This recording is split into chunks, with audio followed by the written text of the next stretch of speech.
I speak up for Palestine. I speak up for Palestine. Filistin için konuşuyorum. Filistin için konuşuyorum. Filistin için konuşuyorum. Filistin için konuşuyorum.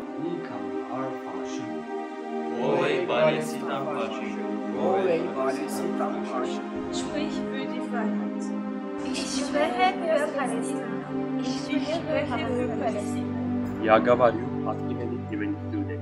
Я говорю от имени Палестины. درباره کشور نجات صحبت Ben برای فلسطین صحبت می‌کنم. Habla en nombre de un pueblo que es perseguido. Hablo por Palestina. Hablo por Palestina.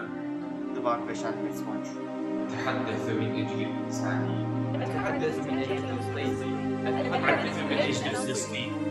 أتحدث من أجل فلسطين.